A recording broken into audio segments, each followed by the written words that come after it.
If you are running a base shop, one of the first things that you're going to need to do after creating your BSCpro account is to set up your BPM schedule. To do that, we've made it as easy as we can, and you click on BPM and then go down to BPM schedule. From there, you probably won't see anything in the list yet if you're just getting started. You click Add a BPM.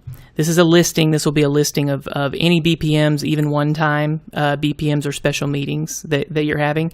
They have to be on this list for them to show up as an option for your team when they're adding invites. So after I click Add a BPM, I have the option of a BPM event type. I'll do recurring if it's a BPM that you have every week, and one time if it's just a special event. So I'm going to set up a recurring BPM. Then the next question it asks is office. So if your office is already in our system, you can just start searching it. So I'm going to search an address. You can search by city, state, zip, address, and it's going to bring up different options. So here I see my testing office, and I can click that, and it will actually bring up a list of any existing BPMs, just in case there are other SMDs in the same office in the same BPM. If it does bring up one of those lists and it's a BPM you already have, then you obviously just click one of those. You don't want to create a duplicate BPM at the same time. Your data is going to be kept separate, but the reason you need to be on the same BPM is so that you can have a combined guest check-in list, so that you can have just one person at the check-in desk. If your list is not, if your BPM is not on this list, then you would click Add a new BPM. It'll ask you for the time, and you put in that information.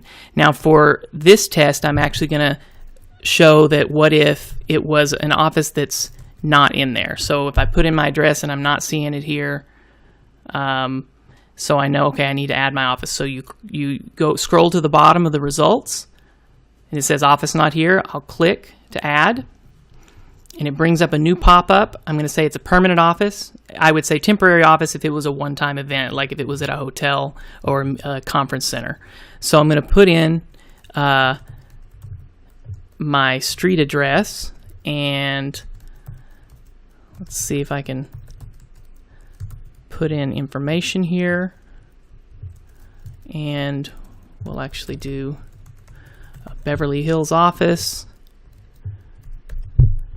and then click find, and Google will actually do, they'll pull up a map. It's going to put a dot, and you just need to confirm, make sure that that looks like the correct address for your office. That's important because that's how when people come to your office, when your associates come, they'll be able to check in using their phone, and we use geolocation to make sure that they're actually in your office.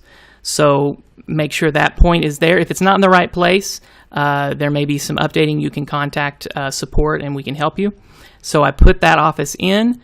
I would click save. I'm not going to save that one since it's not a real office. But yeah, you would click save, and then you would see, because it's a new office, you're not going to see any existing BPMs, and I would click add a new BPM. And then select the day of the week and the time that the BPM starts, and then hit save changes. So after I do that, it would then show up on your BPM schedule, and your team would be ready to go. You can start adding names to your BPM. Your team will see those as an option on both their captains lists and their add guest pages on both the app and the web. If you have any trouble with this process, just message us, and we can help you out with that.